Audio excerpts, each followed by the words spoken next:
A very beautiful evening to you out there.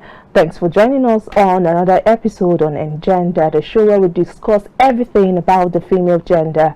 I am Victoria Agbi. I am Pamela, Ajaero. Welcome to the show this evening. Today we'll be doing something amazing, something interesting, and something relaxing because the state of the nation is making us go crazy. So stay tuned after this break.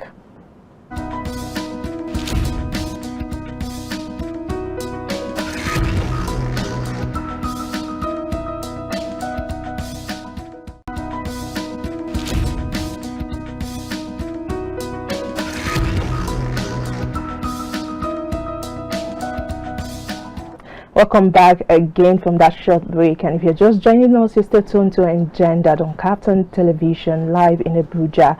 And just like Pamela said, a lot is happening in the polity and is making some people go crazy, except for myself. And sure? Yes, Pamela, I'm sure I'm not going crazy, but I understand what you're trying to say because for the past month we've been discussing about the things happening in the polity, especially when it concerns women in the parliament, women becoming leaders and likes. But today is going to be a whole different. It's going to be entertaining.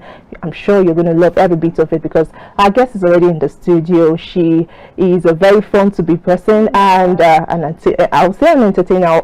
Although she said she's a serial entrepreneur, which is also a good point why we're having her in the studio today. And like I said, today we'll be discussing a very, very, very important topic. But before we get you to the topic, let's get to meet our guest. Hello, how are you doing? Hello. Welcome to the program. Thank you very much. Hope you're good. I'm fine, thank you. How's the country treating you? Does the fuel subsidy? At this point, I choose to be a Christian and say the country is perfect. The country is great. The country is doing, in fact, it's wonderful. Yes, you have to speak for subsidy. Perfect. Tinubu is doing a great work. Amen. We hope that we hope our viewers tend to agree with you and you're not just faking it, because we must not live a fake life. I am she said she wants to be a Christian, positive. and in Christianity they'll tell you to profess positivity. So true. that's what she's doing. Okay, amen. So if you stay positive, maybe things will find a way to align. I don't know. Let's go. Since you've put me in that spiritual mode. Right on. Alright, today we'll be discussing, like I said, a very important topic, and that topic is when should you say yes? Okay, so a lot of things has been happening. For instance, a report by the Nigerian Journal of Sociology titled Prevalence and Patterns of Marital Dissolutions in Nigeria noted that although divorce and separation in its actual prevalence were not well documented in Nigeria, previous studies indicated that the rate of divorce in some states was higher than the prevailing rate in some European countries. Now, the report further noted that based on divorce cases recorded by area court and demographic field work in Niger Valley area of Sokoto State, there was an increase in the divorce rate ranging from 11.0 to 19.9% in 1979. This, it's noted, was higher than the prevailing rate in some European countries at the time. For instance, in the South-South, it was reported that 30% of married women among the Yako, a tribe in Cross River State, were divorced. More worrisome is the divorce increase among young marriages with irreconcilable differences, masking the untold stories surrounding the reason for the dissolution of the union. In March 2022, the president of Ikando Customary Court in Lagos State, Adeni, decried the high rate of divorce among young couples. Adeni reflects the reasons as inability of couples to properly study each other and the recklessness of not waiting to discover if the love was genuine before getting married. This, according to him, had led to incompatible issues as a ground for divorce. Lack of commitment has remained a major factor that has seen divorce rise in recent times. Now, a 2013 survey published in the Couple and Family Psychology Research and Practice Journal outlined 7 prevailing reasons for divorce. It revealed that the average length of marriage was 12.2 years, and lack of commitment, infidelity, and family were reasons for divorce. Well, you've seen this analysis. Do you reconcile with it? I do. I believe I believe there's a lot of divorce rates these days, and reasons being that a lot of people marry for wrong reasons. For example, some people marry for age. Like for women, there's the way they tell you your biological clock is ticking. You need to get married when you're 31. You're already like any guy, anybody available. Please, just take me out of this. Some people marry because they feel like they are lonely. They don't want to be lonely forever. So they just get to, say, okay, I don't want to be lonely. It's a long time to live on this earth. So let me quickly marry because I know few people that have done that. Some people marry because of financial security. I'm sure we all know people that marry for financial security. Okay. Some people marry for the fact that they like the word being married. They want to bear the title, Mrs. They just want to, like, there's a difference when you're a Mrs. in some places and when you're single. Some people just tend to even rate you in a certain way just because you are a single girl. But when you're married, and even if your husband is abroad and you're living single, there's a difference. Some people to marry because of love. There's so much butterflies in my belly. They don't see so many things. They just, oh, this guy makes me so good. And they just get to marry. And some people marry because they want to jackpot. I don't know if you guys have had an experience, but I've had an offer like that. And it's actually very funny.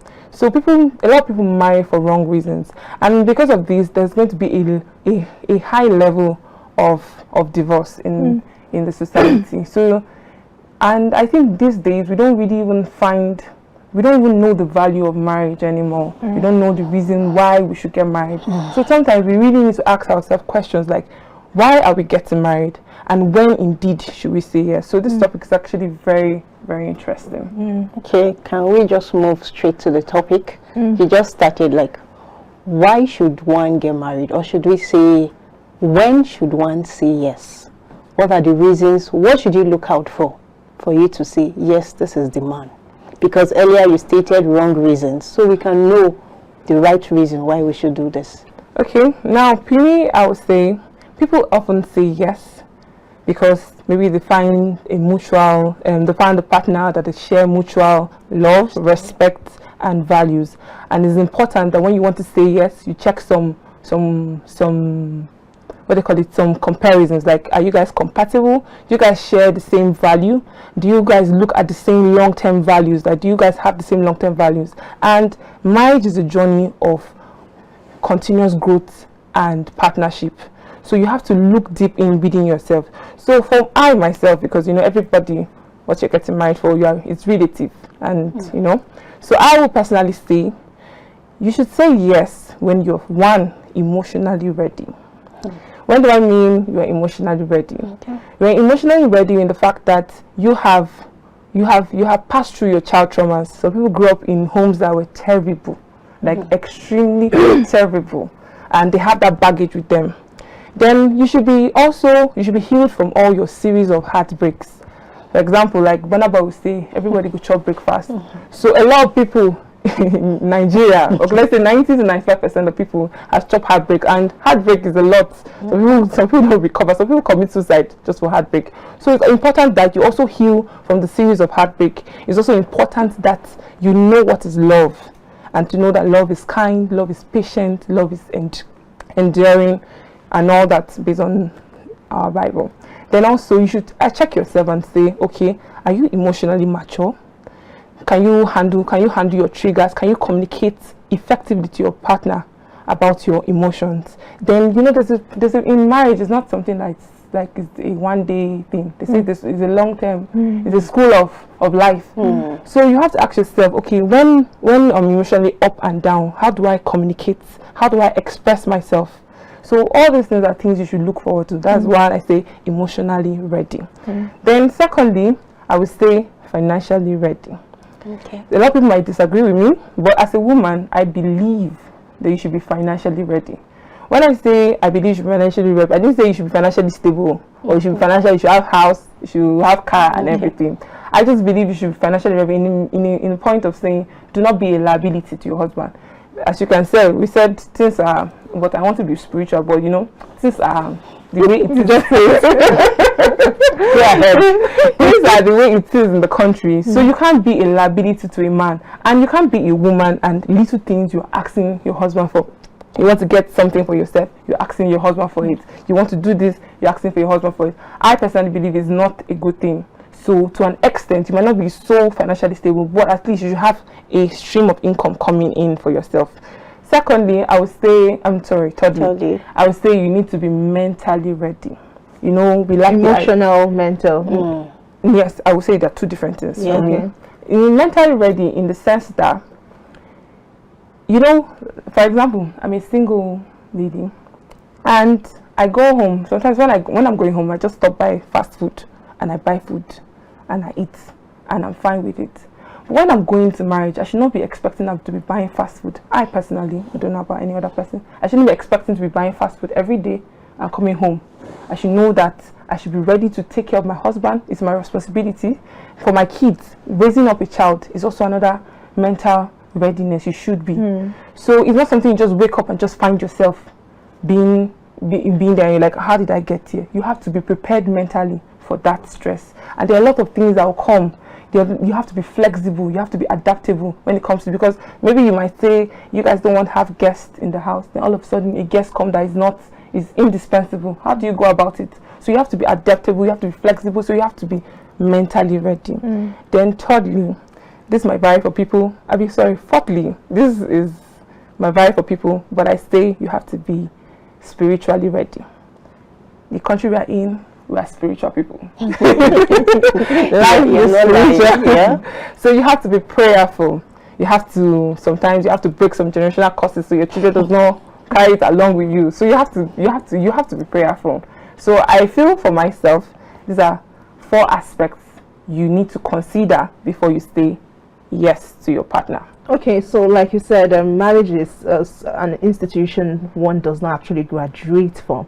So perhaps you've said all these things and you said they are actually relative, but most people will tell you that you go into marriage and you see different things entirely.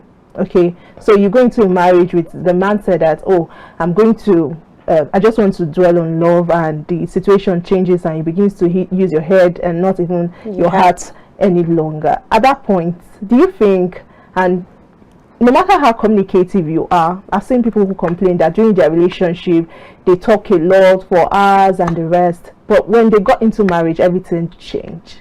So at that point, how would people deal with such, because not everybody believe in divorce, and most people that are even divorced did not ever believe they are going to get divorced. Some tell you, I still even love my partner, but we are divorced, right? So how do people deal with such kind of situation, with having to go through the line of divorce? At this point in time, I would say it depends. A lot of people are blinded before they get married. A lot of people see the red flags, they see it obviously, but you know, we ladies, the love, they blind us. So a lot of people see that and they just, tend to ignore it one way or the other. You even hear people calling, say, are you okay? Are you not seeing that this guy is doing this, guy is doing that? And we're like, no. You always find excuses for him. So in a way, but if you've already found yourself in that situation, I think I will have to sound like my mother. You have to keep praying. But if it's in the case of domestic violence, please run. Please run. Because that one is a threat to your life. So I don't think there's a way you can find it. And again, some people naturally give excuses. That's another thing we should need to look at. Some people just give excuses for wanting to separate from a marriage. And you ask yourself that, okay, what is the reason? You hear people say like toothpaste, because you press toothpaste from this side and I press toothpaste from the middle. Those are not things. So that's why you have to really be. Isn't that something enough to perhaps aggravate you? Perhaps I say when you're done with the toilets, you should close it or flush, but you wouldn't flush. Do not wear the floppy slippers to the sitting room, and the person keeps doing it. So at this point, I'll ask you, what is love? What is love? That's where we would have not started from. What is love? Because if your child does something once, twice, you beat him. Thrice, yeah, you beat him. That's the correction. You cannot beat an adult, but that's the correction. But would you chase your child out? At some point, you will just find a way of adapting to the fact that, there's a way you can communicate. That's another thing. So people don't know how to communicate. Okay, I think that's another thing we need to look at, because I just gave this instance. I've heard people say, oh, that's how I was raised. okay, or that's how I was taught to do. I'm a man, you cannot tell me what to do. I'm a woman, oh no, I should be fragile, I should be soft. No, don't do that. Oh, you have to help me. No, you don't have to help me. I'm not supposed to contribute in that way. I'm supposed to just bring money to. That's how I was raised. That's the African mentality. Then, like you said, communication. People just I feel like people just say so much about communication, but at the end they don't really do anything when it comes to communication.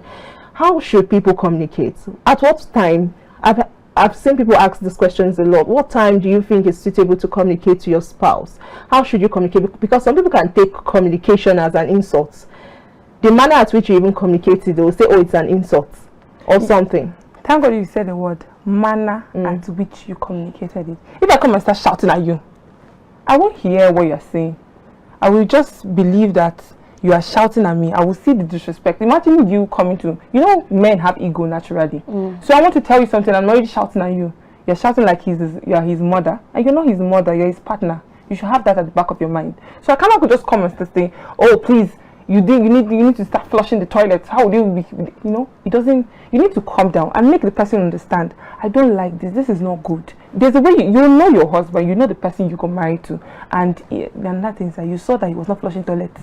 It's just that you were blind to it, but now the marriage has opened your eyes. But you should know how to effectively communicate to your partner and tell him, oh please, there's a certain way, I don't like this, the way this makes me feel. If you make the person understand that this makes you feel in a certain way, and two of you love each other, he doesn't want to hurt your feeling, so definitely he will find a way around to make it look like, okay, even if you don't expect a quick change, because maybe he might flush today, might not flush tomorrow, but at least he's making an effort to it. So there's a way. You can't come and start shouting at somebody, start nagging on somebody and making until you're doing an effective communication. To me, that's not an effective communication. There's a way you should tell your partner a certain thing and say, okay, sweetheart, call him all the names and like, oh, I don't like the way you do this, you do that, and that. And I feel it will be well understood that you just coming to start screaming and shouting, going left, right. I don't think it's the best way. Okay, so. I'm trying to look for a post. Someone said, if you check a red flag and you say you can cope with 10 of it, then fine. But once you check red flag and see you are okay, then one, you can't cope with one. Better for you to leave for the fact that you can't cope with that one than having a red flags. I don't know if you understand what I'm saying. I'm sorry. I don't. First of all, you tell us your take on that. Then secondly, what are these red flags we are meant to look up to? Okay, to add to what Pamela's question, I've heard people say like a man cannot be perfect. Humans are not perfect. So if you see like you've highlighted like, let's say 5 things you want from a man and you see 3 things, just go with it, because human beings are not perfect. No, he added that even if you like 5 things in a man and there's a one thing you feel you are still seeing that you cannot cope with, you should let go. Even if you have 5 things that you like. Yeah, I strongly believe that is true, that you should let go, because along the line it will still come up, and it's something you cannot let go. It's going to definitely come up, because, and again, red flags are relative. What is a red flag to you may not be a red flag to me. Some people like their men being violent, some people like their men being soft. No, it's true. I don't know if you know people. Not violent per se, but at least aggressive, masculine. The word, but like, okay, strong alpha man, to be able to dominate. So we come here. Some people like it. They say that's the way of a man should be. Yeah, that's the way a man should be. And some people don't like this. They like their men to be soft, they're meant to be caring. So all this, it depends on you. So what's a red flag to me might not be a red flag to you. And some people like their men drinking.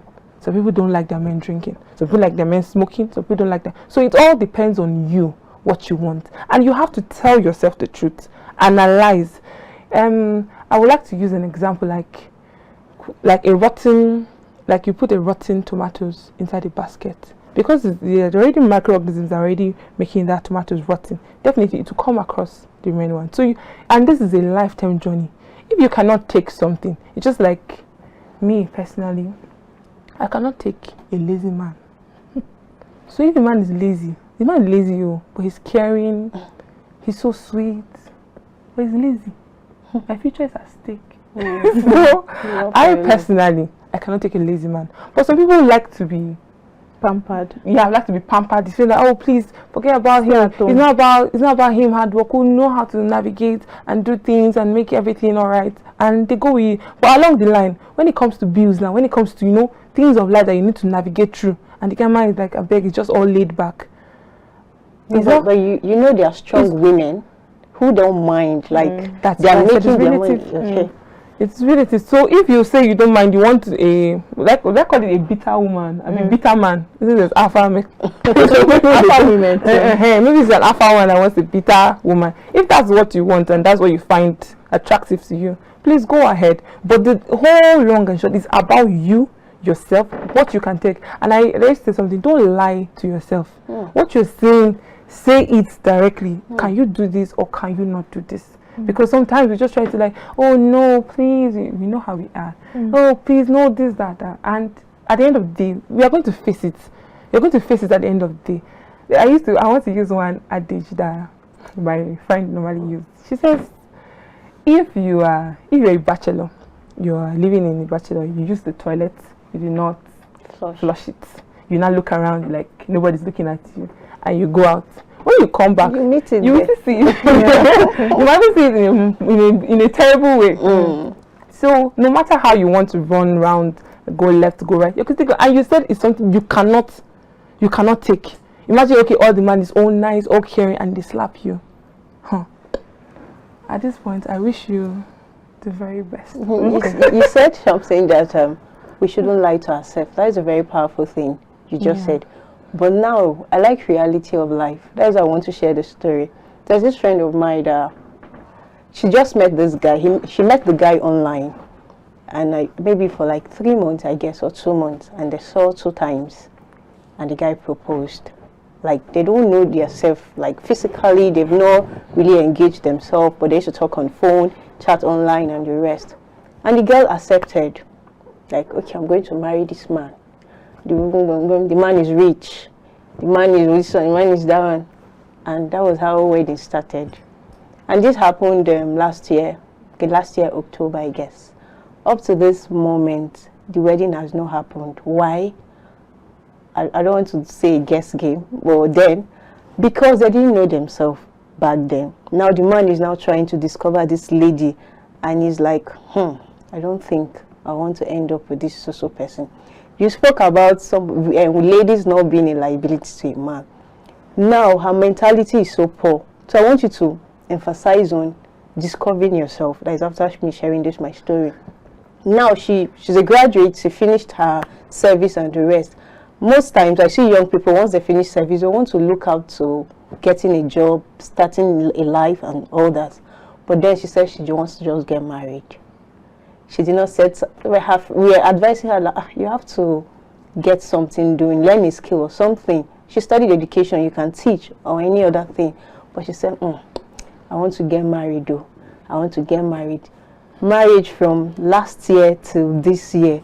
She was telling me that if I'm an employer and I employ somebody that wants to get married in 4 months' time and allow the person to go, how will I feel? Now, up to this moment, she has not gotten married. And I would say that is her mentality. What will you have to advise this kind of a person? First of all, that lady is lazy. Let us be very, very sincere. She's lazy. She wants a soft life. And it's not bad wanting a soft life. You're a woman, you have an advantage. There are so many men that can be on your feet just because of your beauty. Just because of your look. There are so many men that can be on your feet and want to give you the soft life that you want. And it is not bad wanting the soft life, because even me and you, if I find somebody that wants a soft life, will be taking care of me left and right. And again, she's vocal about it. At least she knows what she wants. Yeah, she wants a soft life. She wants to be pampered. She wants somebody to take care of her bills. But that is her. But there are things that can come with that along the line. The fact that you are not financially. What if something happens one day? We hear stories of prenups. Maybe they get a divorce, then you go with nothing. Where do you want to start from? And I personally just feel like, just be, at least, even if not so financially buoyant, at least to an extent, be able to support yourself. Okay, that person that is that has all the money, the one that you want. And okay, have a business to your name. And maybe you're not even there, that can even be bringing you something since he has so much money. Because you have to be financially, I don't know how to stress this, but if I stress it too much, it might be like, oh, I'm going away from the from the original version of how women should be. But when as the world is evolving, when the 21st century, you just have to If you go to social media, everybody wants a soft life. Exactly. That no, go and work. Ask yourself a question. So don't you want a soft life? Ask yourself now. If I have like I said earlier, there's nothing like your own. Yes, there's nothing like your own. Yes. There's nothing, you know how this is say, there's nothing like your own. Like you can wake up and say you want to do this and you want to do this and you can decide to do this. Not going against the will of your husband, but you know you have a will. You can, not because somebody has not given you money, you cannot do a certain thing. You want to make your hair, bring money now. I've not made my hair. You can't even make your hair for yourself. As in, is that bad? So I just feel like at least little things. Not like, I know people, I know somebody that even to, the man is not so buoyant and the woman is so lazy. Even to the extent of, I don't want to say it out, okay? Even to the extent of, as little as powder, maybe anything, she accesses the man. Sometimes I feel that's some disrespect you're giving yourself. At least have some self-respect by even having something that you can own for yourself. Well, some men wouldn't actually permit that, but I want us to look at it from a different angle now. There are some men that come to you like, just like the story you give on the first day, like they are trying to woo you. Well, I find out that kind of irritating for myself, and they're telling me that I want to just marry you. I don't want to play games. Should ladies actually look out for such kind of men and perhaps run away or something? Yeah, you just meet a lady and you're just, I know some people wouldn't mind, but the men would just come and say, I just want to marry you. Is it fine? Is it okay? And then another thing, social media. What's your perception about meeting people on social media? I know they said it works. You meet someone on social media, you get talking and you get married, but I don't know. Does it really work? Is it fine? Just to add to what she said, example of the first question she asked, you know, during this December period, you see most evil men coming from outside the country. Yeah. They do Brazil, they do and the rest. And once they just come, Mama Adana will just carry in daughter. Like they will just come, they don't know you from anywhere, but they are marrying you and they are taking you outside the country. What is your take on this? I personally say, it depends on you. Me personally, they cannot wake up and come from Brazil and come and pick me and marry me because I don't know you. I don't know your values. I don't know what you plan to do in the next. As in, I don't know you so much, and you just say because you want to marry, and I should just wake up and come and follow you and be going to Brazil. But some people find it okay. If you imagine, okay, let me put it in that way. They come to take me to Brazil. I'm bearing the missus. I'm traveling out of this country with waiting country that I had, and again, men these days I had to find that. You can decide to go. It all depends on you. I will all keep that saying. It all depends on you. What do you want? But as it depends on you, yes. But as it depends on you, ask yourself sincere questions. Ask yourself sensible questions. You are going to marry this man. You don't even know what he likes, what he dislikes. You don't even know what he has for you. You don't even know his future. You don't even know anything just because he comes from Brazil. Those are not values you should look at. Because he comes from Brazil, then it's fine to marry him. You don't even know whether he's a cultist, whether he's a drug dealer. You don't even know all those things. But we've defined marriage as an institution. You don't go to school knowing something. You go to school with the intention to learn. Actually, perhaps that's why most times you see our parents of old, not even our parents, because I'm not sure my parents want to hook me up with someone, but our great grandparents of old would find it very joyful to hook up. They don't call it betroth someone to another person and believe that you're going to learn. They don't even expect the woman to fall in love with him. They know that the woman is going to fall in love with him in marriage. They expect her to fall in love with him in marriage. The man is going to do what it takes to make her fall in love. So they just believe that it's fine. The man should just come take you. And you get to learn and know his likes and dislikes. This kind of food from the home. And you cope with it. Yeah. Which is not bad. But don't forget that was how they were groomed. That was how they were trained. They already had that mentality instilled inside of them that a man will come. They've already betrothed me to a particular person. I live for this person. I have to understand this person. But now we are exposed. We have different mentalities. Because now you hear things like in the days of the old, they don't even need to know the man, and before you know it, you get married. And don't forget that our mothers had high level of tolerance. They were built mentally for that high level of tolerance. And it's because of that high level of tolerance and the insult and the, I wouldn't say, okay, some, not all, the insult, the maltreatment that people saw, yes, our generation saw, that we are against. Because you see the woman, they are beating the woman, they are mentally abusing the woman, and she's still there because she doesn't want to leave her home. She has already been trained that if you leave your home, it's a stigma, this, that. She's just there to serve that man. Her life is for that man. It's the mentality that was brought up then. But nowadays, we don't have such mentality. Were you groomed like that?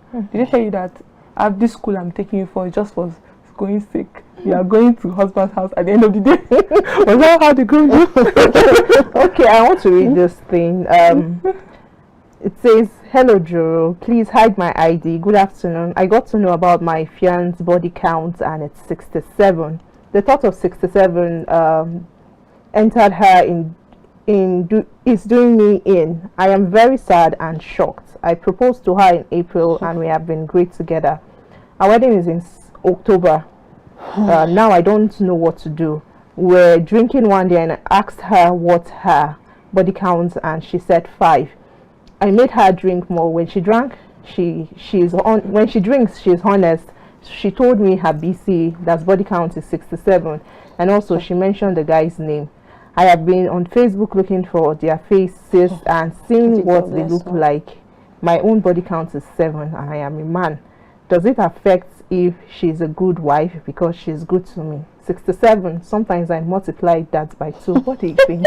Well, do you think body count is also not a sincere person? Yes. If you ask her when she's normal, why she ask her? She said 5. She said 67. She said 2 words. So it can be 67, it can be 5. So why does he want to hold on the 67? Because that one affects him more. Yes. How many? He should be sincere. How many is his own body count? And I feel it depends on you. Psychologically, if you can take it. Some people marry prostitutes and they don't really care. I don't know anybody that has anyway, but I believe that people marry prostitutes and they don't really care about whether she has slept with anyone. It's the way she makes her feel. But if he cannot handle it, please, he should not go and put that woman in a lifetime of trauma just because he has proposed and he can no longer take the mental stress that, oh, my wife has been with 67 men. Him too, he has been with. People are not different, but it's just that one is higher than the other. So I don't think I always like saying body counts are relative, but okay, let me just, body count can be a problem to you, may not be a problem to me. I think it's the person. Okay, let's talk about genotype. I know you have a question. No, not a question. I just want to add to that. For me, I'll say, if they want my advice, I'll say I don't believe in judging people with their past. Like, it's already a past. You guys can build a future together. That's my take. If the man is ready to build, stop laughing, Victoria. No, really. If the man is two to agree and it will work fine. If both of them can agree that wouldn't be an issue. If they can work mentally and scrub it out of their head, especially the man, they can work fine. I don't see any. I don't think it's a big but deal. another thing you should look at is that I hope the lady has, passed that, because 67, it's a lot. Hope she has passed that, because I think sexually it might affect, and there's also, are they ready? That's what they have to check if they are ready. Very fine. They have okay, to agree on it. you're saying that. I wanted to ask something about genotype, but your statements now made me want to read this other. Perhaps maybe you should read it, or maybe I should read it. Other one. Okay, let's still talk about genotype. Do you think? Okay, I've had a situation with some people. Like, in fact, I have a friend that had to she was engaged to a guy. And the guy was fine with the genotype at first. Say, oh, let's just do it. Okay. On the very first, yes, the ASAS. Oh. So on the very first day they met, because the guy have always had a genotype issue. So on the first day they met, he said, oh, let's go and do a genotype test. And they went. When they got there, they found out that it was ASAS. He said, okay, I've been having this issue with so many guests, but I like you, so let's do it. And they got dating and they started praying, and the lady started attending churches, and they prophesied and the rest of it, and later it was realized. She went to the hospital and found out that the genotype had changed to a, so she came to church and gave testimony. But later the guy was not in belief of it, so he said, let's go and test. According to her, she felt like it was he was not having faith. So when she went to the hospital and checked again, it was AS. So she had the mindset that it was because the guy did not have faith, that's why he did not work. So but then the guy was fine with it, and he told her that let's just get married. He even proposed to her. Okay, he proposed to her, and all of a sudden, like I think it was last year, he called up the relationship. Okay? Why? I don't know why. Okay, but the lady feels like it's because he got scared, he got paranoid, and he would not be. But the guy is still on her issue. He wants her back. So that's where my question is coming in. Do you think genotype should be an issue? Because I've heard doctors say it's a risk. If you want to take it, it's fine, but just know that and prepare for the future. But it is advisable you do not. So do you think, in your own suggestion, that genotype should be an issue when it comes to saying yes? Because we're talking about when you should say yes. Should you say yes, considering the fact that you know, you are aware that there is a genotype issue? I would say genotype should be an issue. Okay. And I will repeat again, genotype should be an issue. Because genotype is a risk you guys are taking. And it's an unforeseen risk, and the risk has a very, very high chance of destroying the love that two of you think you're having. Why will I say this? Okay, it's good to have faith. It's very, very good to have faith. If you have faith, your partner has faith, perfect, and you guys are ready to dig it out together. But if you know that you are not serious, your faith is like this, like you're not strong in your faith, I think it should be an issue. Or one person is strong in faith, the other person is not strong in faith. Because you know, you say marriage is an eye opener. You know, the fact that that. Because now let's talk about it. Genotype. There's a 25% chance of having a child of SS. And we've seen cases where 5 children are SS. It is financially constrained. Like you will see shiggy. You know, imagine you having the first child is AS.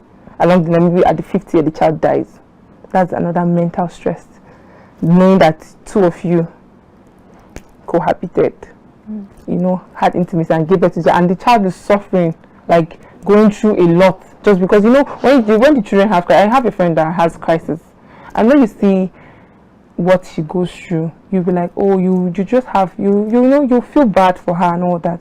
But trust me, you know, when you are in love, you will not see all these things. You'll be ready to do and undo for the fact that, and again, there are solutions that comes with this genotype king. I think you're allowed to like 2 or 3 solutions where the woman will take in, they can check the fetus or the embryo. If it's AS, or if it's SS, they terminate it. If it's AS or AA, they keep it. That's another financial constraint. Are you ready for that journey? That's why I always say, tell yourself the truth. Bring it out plain. Tell yourself the truth. Are you ready for that? And again, the process is not funny also. The process is not funny at all. So the question is, are you ready for that journey? Because you might be ready, I might not be ready, you might be ready. But are you ready spiritually? Because you have to be praying. During that time you're pregnant, you're thinking, oh, is it going to be, you're going to be panicking, it's going to be a lot of stress. And I heard that you can also do IVF. And also IVF is not something that is funny, it's actually expensive also. Are you guys ready? Maybe 2 of you are not really financially buoyant, you want to get married, then you want to start putting a lot, because after like maybe 1 year, for most couples, they start taking in. So are you ready for that? So I think genocide should be discussed, and it should be plain and say, okay, I am AS, you are AS. Can we do this? In the sense, how can we do this? Are you thinking that, are you ready to embark on this journey with me? If one person is ready and another person is not ready, there's going to be issues. Whether you want to sugarcoat it or try to pamper the situation, there's going to be issues. Secondly, I know you're asking yourself questions like, are you financially ready? Because the first child, to go and check I think it's like, they said it's like 500k, but the way things have increased now, so I think maybe to like 700k. Well, okay, so the first child, you take in first. After 3 months, you go and check if the child is SS and the child is SS, you terminate it. And that maybe 6 months, you take in again, the child is SS, you terminate, that's another 700k going. Are you guys financially ready for it? Are you also emotional? Is the man? Because, you know, men can shock I have a story to relating to this genotype thing. A friend of mine, she has always complained to me that men of these days are never committed. I wanted to even say something earlier on commitment. Like she said, she have never met a guy who is really committed, wants to do this relationship thing that will lead to marriage. Like any guy she meets, she's just so unfortunate. That is what the word she always uses. I'm always unfortunate. I always meet guy who will spoil me, who will pamper me, who will lead on the relationship. So God helping, she met a guy. This one is 101 committed. Yes, they're doing the relationship thing, hide and seek. A matured guy that is ready, hide and seek. So one time like that, they traveled to the village. Like both of them went for an event in the east. So the guy now got sick. So they took the guy to the hospital. They did a series of tests, and it came out. They said they need the man's genotype, and it came out that the man was AS, and the lady is AS. And this is the dream guy of this lady. Since she was born, she have never met any man who treated her like a lady that she is. Now they have to cut off, and they did cut off. It wasn't easy for them. But after plenty consultations from doctors and the rest, they went their separate ways. And then you know that these people that have these genotype issues, it is difficult for them to meet somebody with the AA. Most times it's more like a wickedness kind of a thing.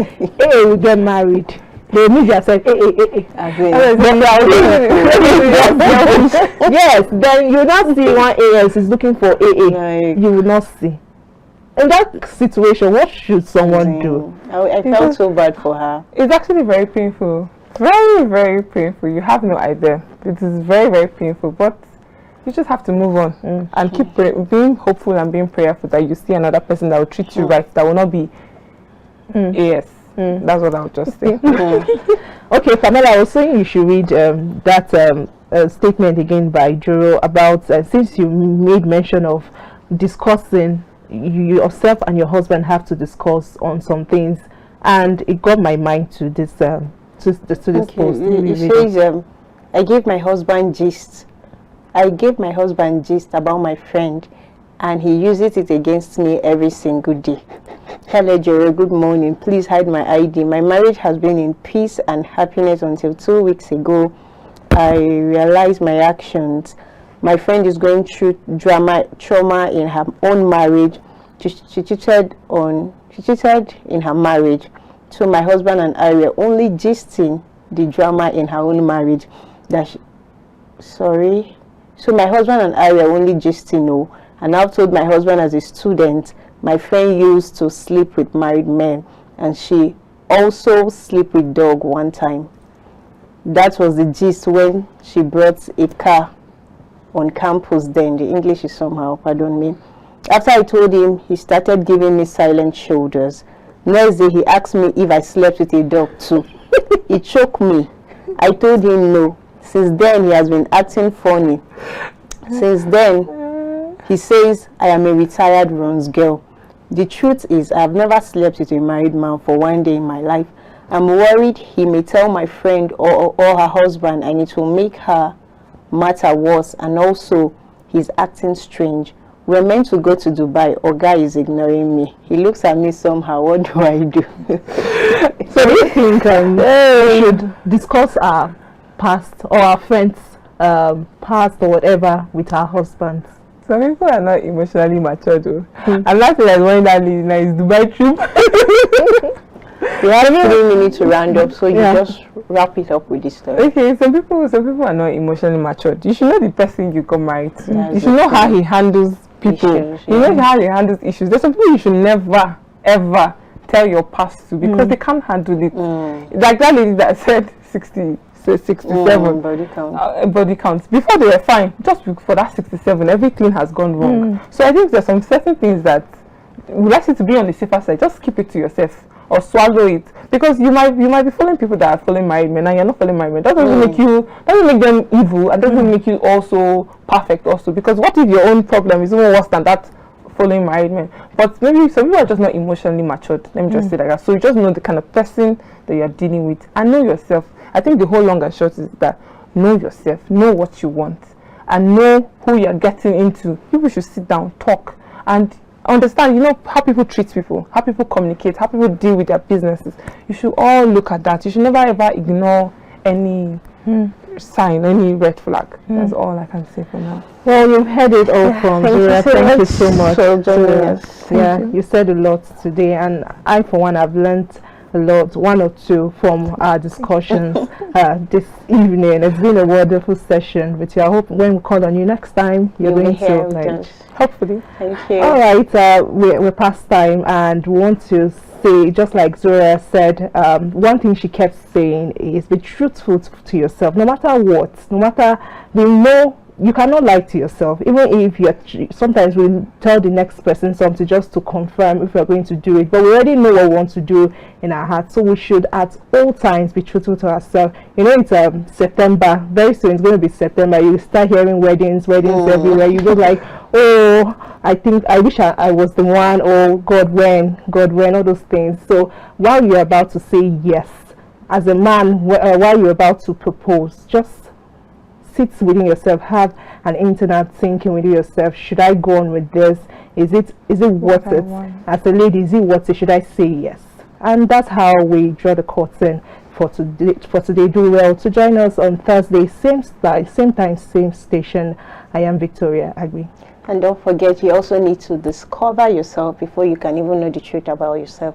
Our guests keep hammering on you have to discover yourself. So that is a highlight for me for today's discussion. Discover yourself before you can even think of saying yes to a man or a woman. I am Pamela Ajaero. Bye for now.